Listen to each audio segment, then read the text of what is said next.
Quienes tienen todos Daniel, ¿verdad? En el capítulo 1. En el capítulo 1 vamos a leer a partir del versículo 1. Dice así la escritura. En el año tercero del reinado de Joacim, rey de Judá, vino Nabucodonosor, rey de Babilonia, a Jerusalén y la sitió.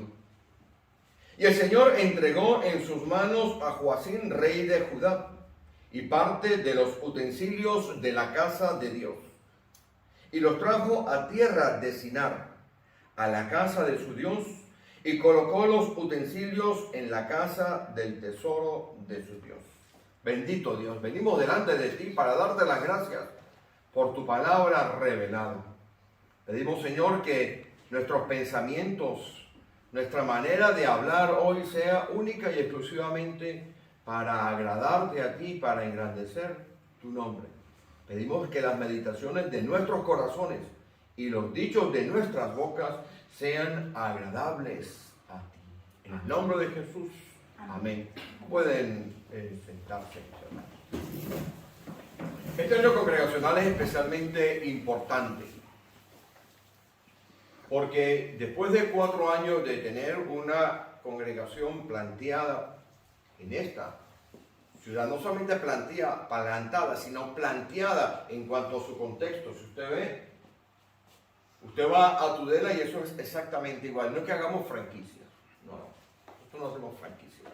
Lo que nosotros hacemos es que tenemos un modelo dado por Dios y tratamos de duplicarlo. Y este año congregacional que inicia debería conducir a una eventual emancipación de esta iglesia. Así que este año es especialmente importante por eso, pero también es importante por otras cosas. Porque hace muy pocos días se ha firmado en España una ley horrenda, una ley que permite cometer un asesinato, una ley que permite que niñas, personas de 16 años de edad, tomen decisiones que son gravísimas desde el punto de vista de lo que es la moral humana y desde el punto de vista de lo que es la moral de Dios. Así que espero que esto que vamos a predicar hoy pueda servir, mis hermanos, para tener un marco sobre el cual empezar a trabajar este año. Esta historia de Daniel, seguro que todos la hemos leído. Esto sucede hace unos 2600 y tantos de años. Sabemos que Babilonia es sinónimo de maldad. Vayan leyendo conmigo que vamos a explicar este texto e iremos a algunos otros textos. Tengo que decirles que las predicaciones de ahora van a ser de tal manera que usted pueda reflexionar en el culto sobre las predicaciones y luego a lo largo de la semana ir reflexionando sobre ellas. Así que si usted tiene lápiz y papel a mano, si usted le gusta apuntar, tomar notas, este es el momento de que busque lápiz y papel, o si en su móvil puede usted tomar nota. En este capítulo vemos que hay dos fuerzas en conflicto. La fuerza en conflicto, que es Babilonia, que representa siempre a lo malo, al enemigo. Y hay otra fuerza que es una fuerza que está allí oculta y que después la iremos desentrañando, que es la fuerza de Dios. Dice en el capítulo 1, versículo 1, en el año tercero del reinado de Joacim, rey de Judá, vino Nabucodonosor, rey de Babilonia, a Jerusalén y la sitió. Jerusalén es símbolo de la casa de Dios. Dios se ha mostrado a la humanidad de muchas maneras. Si usted va conmigo a Romanos capítulo 1, a partir del versículo 17, póngale usted el versículo 18, verá que lo que es de Dios, su esencia, su magnitud, las cosas manifiestas de Él, se le ha manifestado a la humanidad completa a través de la creación. Vamos a leerlo para que vayamos tomando nota. Romanos capítulo 1. Vamos a leer a partir del versículo 19. Si usted no tiene Biblias, atrás tenemos Biblias. Romanos capítulo 1, versículo 19. Dice así la Escritura. Porque lo que de Dios se conoce les es manifiesto. ¿A quién les es manifiesto? Les es manifiesto a los hombres que detienen con injusticia la verdad, es decir, a la totalidad de la humanidad, excepto aquellos que Dios llama su pueblo. Vuelvo al versículo 19 porque estaremos explicando la Escritura. Porque lo que de Dios se conoce les es manifiesto, pues Dios se lo manifestó. Dios ha manifestado lo que Él es, la esencia de sus atributos a la humanidad a través de esto que dice en el versículo 20. Porque las cosas invisibles de Él podemos ver como humanidad no convertida, podemos ver las cosas invisibles de Dios. Ese eterno poder y su deidad, su capacidad de ser Dios, Él es Dios. Se hacen claramente visibles desde la creación del mundo y se pueden entender por medio de las cosas hechas. Ahora, esto es para la totalidad de la humanidad. Los que estudiaron Romanos con nosotros, hicieron el curso de Romanos, estuvimos mirando esto poco a poco, y detalladamente, pero para aquellos que son el pueblo de Dios, Dios se le ha manifestado de una manera diferente. Si usted va conmigo a Éxodo 13, verá las primeras manifestaciones de Dios cuando Dios empieza a sacar a su pueblo, que es el pueblo que estaba en esclavitud, lo empieza a sacar de Egipto. Vaya conmigo a Éxodo capítulo 13. Dice así la Escritura en el versículo 21. Se manifestó de una forma también visible. ¿Quién tiene el 13, 21? Y Jehová iba delante de ellos de día en una columna de nubes para guiarlos por el camino, y de noche en una columna de fuego para alumbrarles, a fin de que anduviesen de día y de noche. Tenemos por un lado Jerusalén, que es la casa de Dios, el lugar donde Dios escogió en el templo de Salomón colocar su nombre. Tenemos por otro lado que Dios era visible para los que no creen, y es visible para los que no creen, pero también es visible para su pueblo, y empezó progresivamente a mostrarse su pueblo, primero por esa columna de nube y de fuego, luego se muestra a través de la presencia de Dios en el tabernáculo. Éxodo 38, vaya conmigo a Éxodo 34, perdón.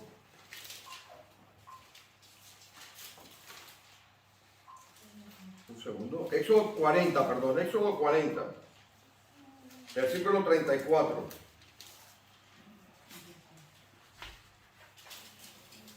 Éxodo 40, versículo 34, dice así la Escritura: entonces una nube cubrió el tabernáculo de reunión.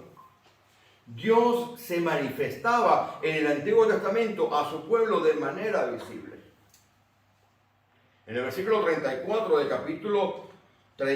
capítulo 40 de Éxodo dice: entonces una nube cubrió el tabernáculo de reunión y la gloria de Jehová llenó el tabernáculo. Era visible. Luego vuelve a verse esa presencia de Dios, la gloria de Dios, en Segunda de Crónicas, capítulo 7, cuando Salomón construye el templo y baja, versículos 1 y 2 del capítulo 7 del segundo libro de Crónicas, y baja la presencia de Dios. Entonces, tenemos que Jerusalén es el lugar en el cual Dios escogió no hacerse casa para Él, porque imagínense, Dios no puede ser contenido por la inmensidad, pero Él decide colocar su presencia, una manifestación visible de Él allí, en Jerusalén. Pero en el Nuevo Testamento también esa presencia visible de Dios se manifiesta.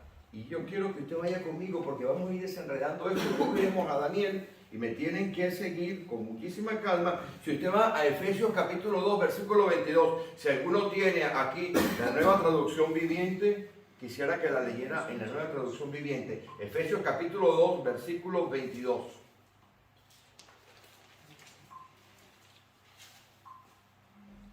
En quien vosotros también sois juntamente edificados para morada de Dios en el Espíritu. En el Antiguo Testamento la manifestación visible de Dios estaba primero en esa columna de nube y de fuego, Después se veía en el tabernáculo que él mandó a construir. Luego se vio esa manifestación visible en el templo de Jerusalén. Pero en el Nuevo Testamento, la manifestación visible de Dios, ¿quién es? Vuelva a leer, por favor, mi hermana Patricia, la sierva, mi esposa.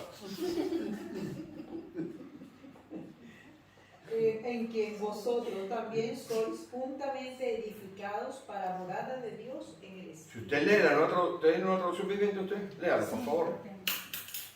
Por medio de él, ustedes, los gentiles, también llegan a formar parte de esa morada donde Dios vive mediante su Espíritu. Entonces, usted y yo somos la manifestación evidente de la gloria y de la presencia de Dios. Pero pregunto, ¿lo somos?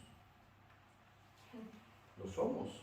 Porque si usted vuelve conmigo a Daniel capítulo 1, veremos que Babilonia, es decir, lo malo, la representación del mal, va a sitiar a Jerusalén, el lugar en el cual estaba el nombre de Dios.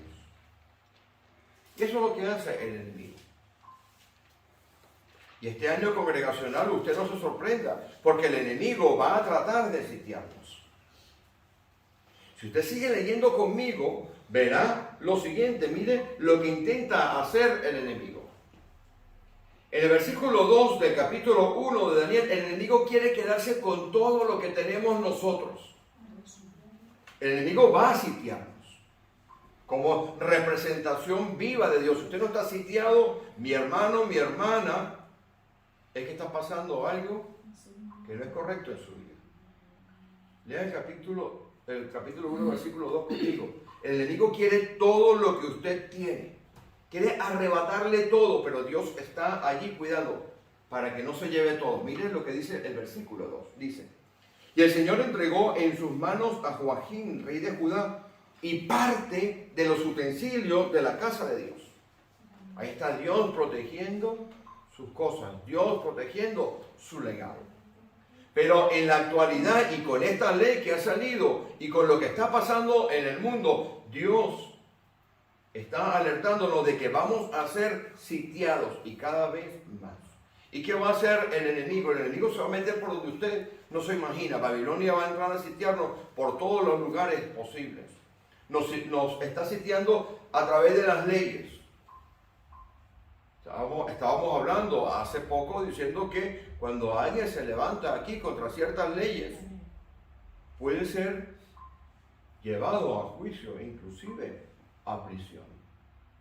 Y observemos cómo este capítulo de Daniel nos da unas instrucciones absolutamente maravillosas y veremos cómo tenemos dos llaves espectaculares para que cuando el enemigo intente sitiarnos, todas sus maquinaciones vayan abajo. Y verá usted, si usted sigue conmigo, verá usted cómo esta congregación va a crecer. Amén. Vamos a leer el versículo 3. Porque el enemigo, como no se pudo llevar todos los tesoros, todas las riquezas, el enemigo lo que intenta hacer es llevarse lo mejor de nuestra juventud, lo mejor de cada uno de ustedes. Y dijo el rey a Aspenaz, jefe de sus eunucos, que trajese de los hijos de Israel, del linaje real de los príncipes, a muchachos del linaje real. Usted es linaje real. Usted es nación santa. Primera de Pedro capítulo 2 versículo 9 lo dice. Usted es nación santa, pueblo adquirido por Dios, para anunciar las virtudes de aquel que nos llamó de las tinieblas a la luz admirable. Así que por donde usted se meta, tiene que saber que el enemigo nos va a sitiar. Nos sitió el año pasado. Hemos tenido un año muy complicado. Nos va a sitiar este año. Pero tenemos dos llaves espectaculares, más poderosas que las llaves nucleares, para poder vencer. Amén. Mira lo que dice el versículo 3. Y dijo el rey a Aspenaz, jefe de sus eunucos, que trajese de los hijos de Israel, del linaje real de los príncipes, muchachos en quienes no hubiese tacha alguna. Eran buenos, eran perfectos, irreprensibles, de buen parecer, enseñados en toda sabiduría, sabios en ciencia y de buen conocimiento, e idóneos para estar en el palacio del rey, y que les enseñase las letras y las lenguas de los caldeos. Mire, el mundo quiere reeducarnos. El mundo se nos mete en la congregación. Se nos mete por falsa doctrina.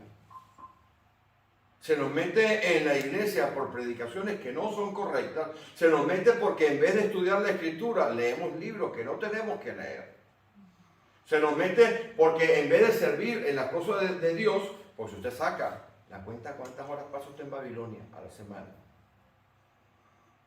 Seguro que usted pasa en Babilonia mucho más de las 2 o 3 horas por semana que pasa en la iglesia, ¿no? Usted, cuando usted está en su trabajo rodeado de personas que no son creyentes, manteniendo conversaciones que no son entre creyentes, yo le puedo asegurar que aun cuando usted no se dé cuenta, usted está en Babilonia, sitiado y está siendo reeducado.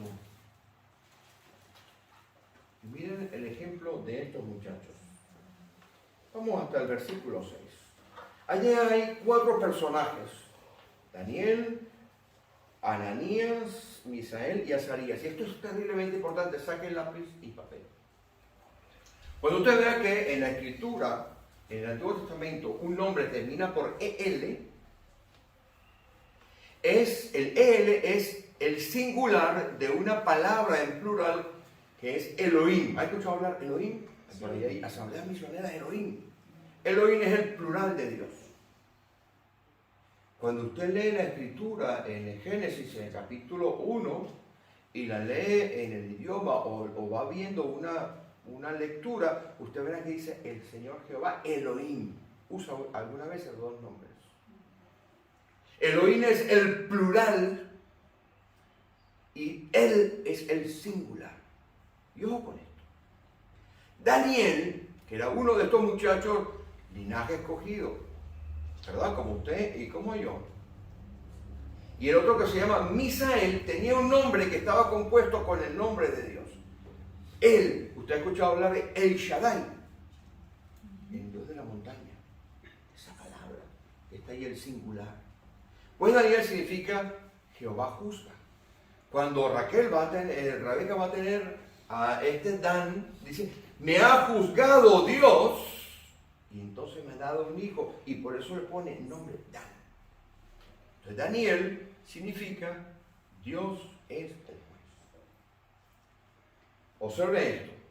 Misael, que está aquí, usted lo ve también, se compone también de otros nombres de la escritura. Es que la escritura tiene tanto para aprender. Tanto que podemos poner en cuenta que Misael significa quién es, uno es lo que Dios quiere que uno sea. Significa un sometimiento importante. Pero estos 2 que están aquí, estos 2 que siguen son Ananías, ¿verdad? Y el otro que se llama Azarías. Es muy interesante porque estos nombres que están aquí significan lo siguiente. Mire, Ananías, cuando usted ve que termina por AS, es la latinización, vamos a llamarlo de esta manera, de la palabra Jehová, la contracción de Jehová. Jehová, Yahvé, Yahweh. J-A-H. Si usted leyera Ananías en el idioma original, tendría también el nombre de Dios. Jehová es el nombre de Dios, porque cuando Moisés se presenta allí, le dice a Dios, ¿a santo de quién voy a ir delante de Faraón para que me corte el cuello? ¿Quién le digo yo que me está mandando? Y el Señor le dice, Jehová, yo soy el que soy. Entonces, este joven Ananías, que significa Dios ha favorecido, Jehová ha favorecido. Y este otro Azarías, que significa Jehová me ha ayudado, tenían algo interesante que usted y yo tenemos que internalizar. Al que venciere, Dios le dará un nombre nuevo. ¿Ha escuchado esa porción de la escritura? Que está en Apocalipsis. Pero déjeme decirle que usted y yo hemos vencido. Usted y yo hemos vencido, pero no nos lo creemos. Entonces, si usted ve aquí, estos 4 muchachos, cuando lo llamaban a ellos, cuando lo llamaban a Daniel, ¿cómo cree usted que entendería su nombre? Dios es mi juez. ¡Wow! Esto es increíble, porque esto significa que usted tendría que estar, como usted estaba orando hace un rato, cuidando cada uno de sus pasos. ¿Por qué? Porque Dios es mi juez. ¿Usted cree que usted puede andar por allí haciendo lo que usted quiere? No puede andar por allí haciendo lo que usted quiere. Este muchacho, Daniel, cuando usted lo llamaba, él escuchaba eso. Y cuando escuchaba a Misael, el nombre que él escuchaba no era Misael. El nombre que él escuchaba era: tú vas a hacer lo que Dios quiere que tú seas. Qué diferencia, ¿no? Así que no les voy a permitir que me vuelvan a decir Hipólito, que es mi primer nombre. Hipólito es mi primer nombre. No quiero que me digan Hipólito, quiero que me digan Felipe, que es un nombre bíblico. Dios quisiera. Y cuando el resto, cuando por ejemplo Azarías escuchaba su nombre, escuchaba Jehová, el nombre de pira de Dios. Porque usted ve, hay otros nombres, hay otro. Jehová, Jireh, hasta aquí me ha ayudado Dios, mi estandarte, perdón.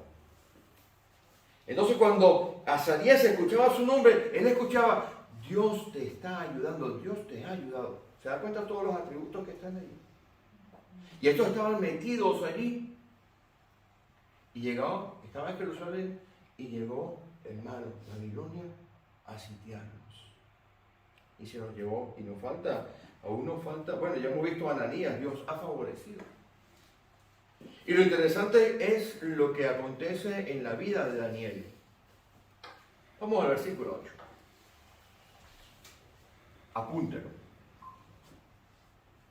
Daniel, ¿qué significa? Dios es quien me juzga.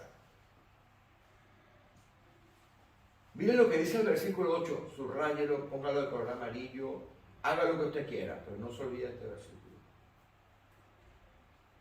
Y Daniel propuso en su corazón la sede del raciocinio, de los sentimientos, la sede de aquello que te convierte en persona a ti, de tu intelecto.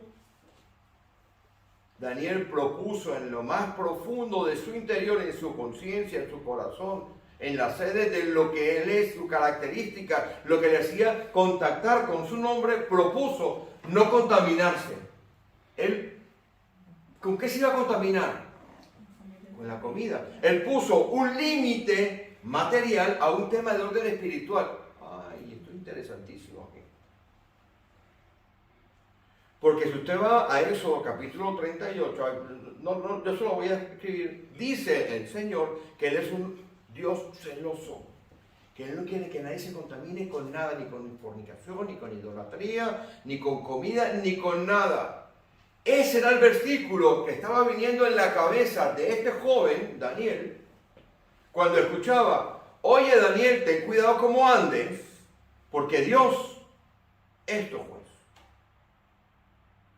Y entonces Daniel dice aquí, Daniel propuso su corazón no contaminarse con la porción de la comida del rey, ni con el vino que él bebía. Pidió por tanto al jefe de los eunucos que no se le obligase a contaminarse.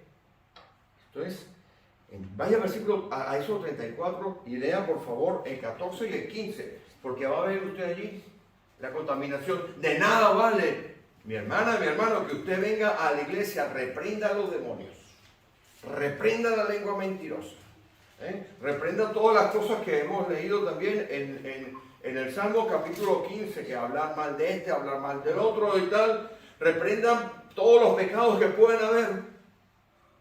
Pero usted no ha puesto un límite físico, como lo puso Daniel, a una realidad espiritual. Daniel se dio cuenta que por aquí se le podía ir o se les podía formar un problema. Lea el versículo, por favor, quien lo tenga. Éxodo 34, 14 y 15. Porque no te has de inclinar a ningún otro Dios, pues Jehová, cuyo nombre es celoso, Dios celoso es. Por tanto, no harás alianza con los moradores de aquella tierra, porque fornicarán en pos de sus dioses y ofrecerán sacrificios a sus dioses, y te invitarán y comerás de sus sacrificios. Es que esto más claro, quizás, no sé cómo explicar esto.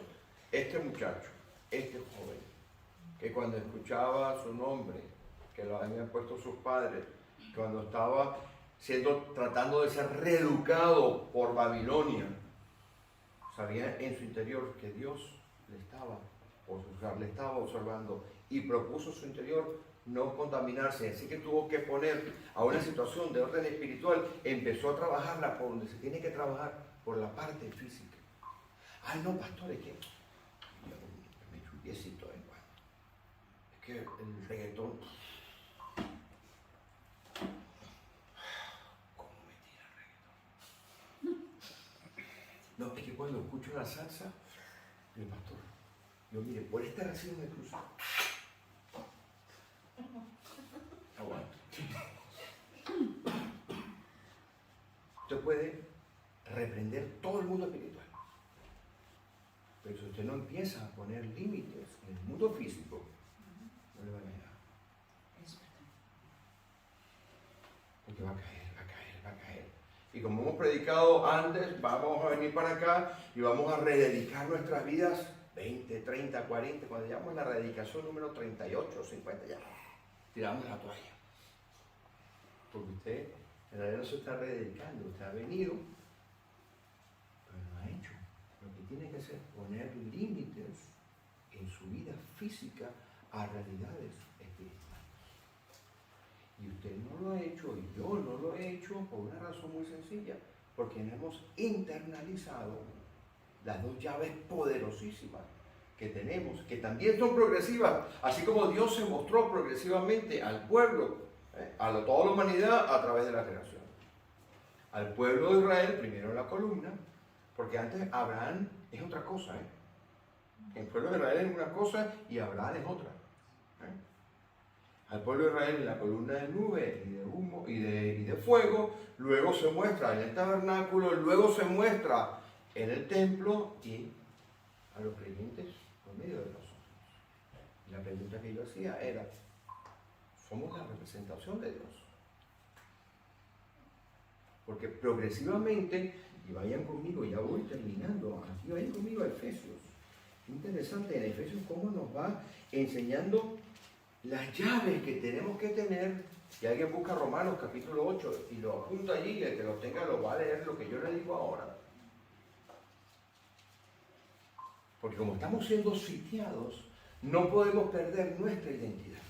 Estos 4 jóvenes les cambiaron el nombre, pero no perdieron su identidad. La historia que más se desarrolla es la de Daniel. Estos eran 4 misioneros.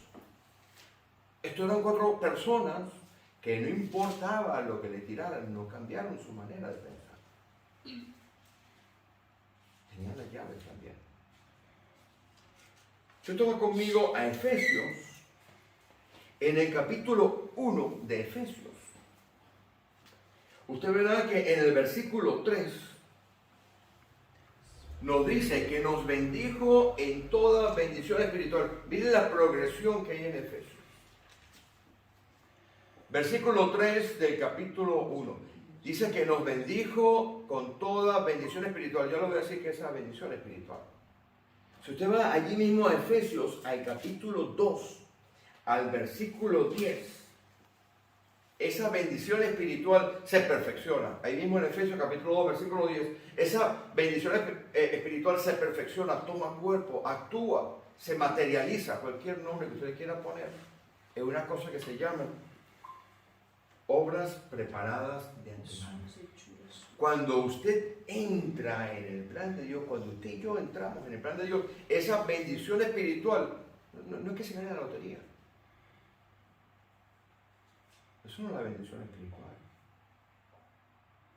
No es que usted vaya y raspe el cacharrito de la 11 y, uy, bendito Dios, Señor, si me das, mira, yo voy a dar para la iglesia. Eso no es. La bendición espiritual es que usted haga las buenas obras preparadas de antemano para usted, porque allí se empieza a ver la bendición suya y de los demás. Daniel y los muchachos lo hicieron. Era Daniel. Daniel lo hizo. Él oraba. No le importaba nada. Pero aparte de esa, ahí mismo en el capítulo en el capítulo 1 al final, usted tiene unas obras preparadas. Dios las llama, en el capítulo 1, versículo 3, Dios las llama toda bendición espiritual, ¿verdad? Que son las obras que Él ha preparado de antemano. ¿Puede haber algo más perfecto que lo que Dios ha preparado para nosotros? ¿Usted puede planificar mejor que Dios? No. Bueno, yo tengo que, de alguna manera, concluir que lo que Dios tiene para mí es lo mejor que puede haber. Y son obras preparadas de antemano. Y cuando estoy caminando esas obras preparadas de antemano, la bendición de Dios se desata en mi vida y en lo que está a mi alrededor.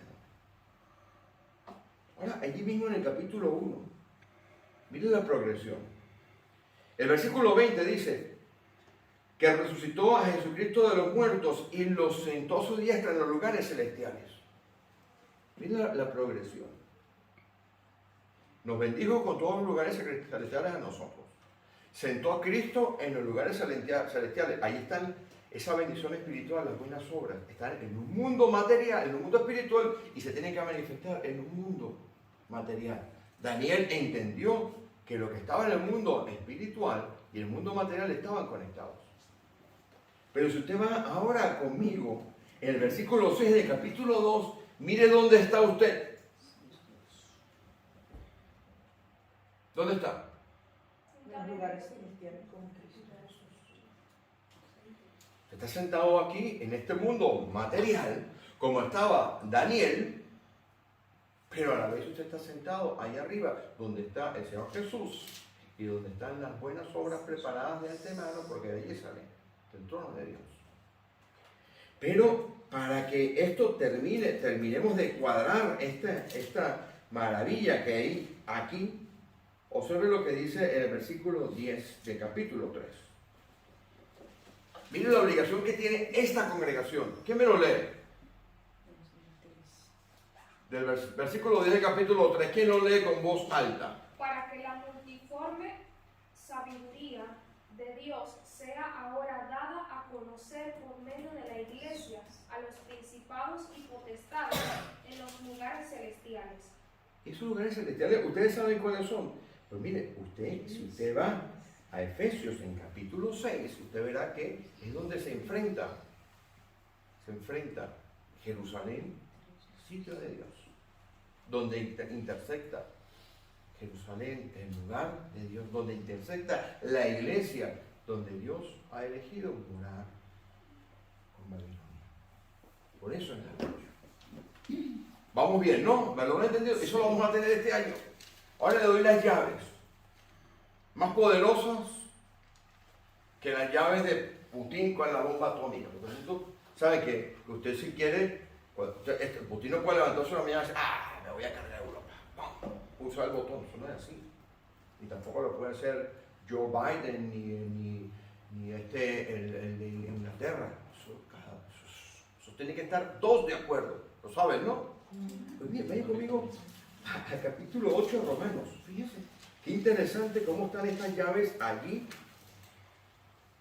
Porque para que se manifieste el poder de Dios, esas obras vayan adelante, hay que cumplir una serie de requisitos. Usted tiene que saber que usted es hijo de Dios, que es linaje escogido, que es nación santa, que usted tiene una misión que le hemos leído en el capítulo 3 de Efesios, que es como iglesia anunciar, donde está la pelea en los lugares celestiales, pero también dice en 1 Pedro capítulo 2 versículo 9 que somos real sacerdocio, nación escogida, para llevar esa buena noticia. No podemos escaparnos, pero estamos sitiados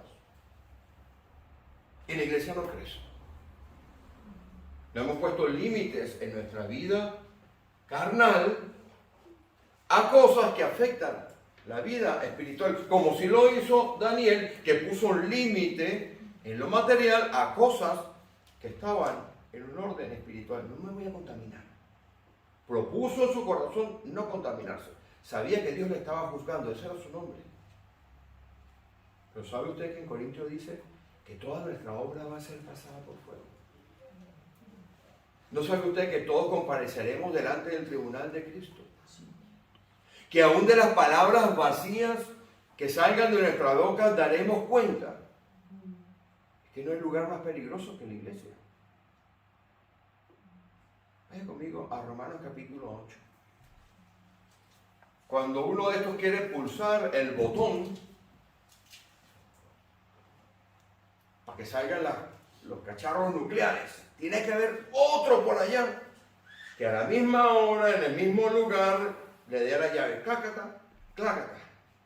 Meta el código, el mismo código, porque si usted mete otro código no es.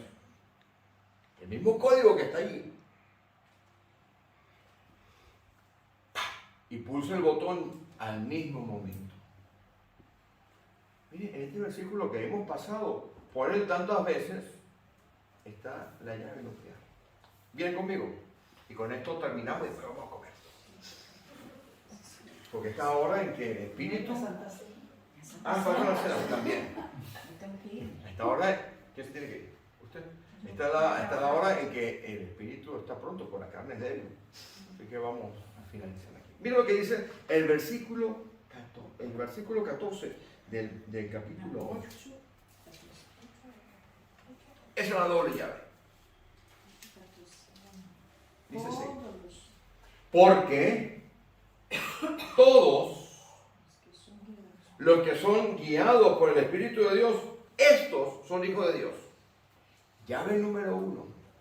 Usted tiene que acceder, porque Dios tiene la llave colocada, el código puesto y el botón listo para buenas obras, que ya las hemos visto progresivas, ¿verdad? Sentados en lugares celestiales, con Cristo Jesús, nos ha bendecido en todo lugar celestial y ha preparado buenas obras de antemano para que anduviésemos en ellas, y esas buenas obras preparadas de antemano están en un lugar celestial en el cual confluyen dos fuerzas que son Jerusalén, el lugar de Dios, que en este momento somos nosotros, la iglesia, porque Dios ha escogido que vivir y morar en cada uno de nosotros, y la sociedad que está afuera tratando de sitiarnos, de robarnos nuestras bendiciones y de robar nuestra misión. Pero Dios nos dice que tenemos que ir a llevar la luz del Evangelio a los lugares celestiales, y usted sale de allí, repartimos 40 tratados, 100, 200, 1000, y viene uno y pregunta, ¿aquí dan comida? Eso pasa. ¿Por qué la iglesia no crece? Porque no hemos dado la llave. Entonces Dios está arriba con esa llave. Sentado en lugares celestiales, eres hijo de Dios, quien está sentado ahí arriba, está siendo bendecido, hay buenas obras, pero te falta que tú le des la llave y acepte lo que dice este versículo. Acepte ser guiado por el Espíritu de Dios, porque cuando usted es guiado por el Espíritu de Dios, ¿qué dice el versículo? Que no me lo sé. Porque los que son guiados, Estos son hijos de Dios. Pues mi hermano y mi hermana, cuando usted acepta, deja de lado sus planes, deja de lado su vida. Dios tiene ya el código puesto, la llave colocada y está esperando para dar el botón. Cuando usted acepta y usted le da la llave, mete el código y dice, Señor, voy a hacer lo que tú quieres. Él pulsa el botón al mismo tiempo usted y se desata el poder de Dios. Durante este año congregacional, usted tiene que poner límites físicos, carnales, morales, materiales a todo aquello que está afectando su vida en el reino espiritual. Porque usted está sentado ahí o no. Amén. ¿Está sentado o no? Amén. Amén. ¿Está sentado o no? Amén. Pues entonces hay que empezar a poner el código, porque este año viene la pelea. Amén. Vamos a poner en pie, mis hermanos. Vamos a terminar teniendo la Santa Cena.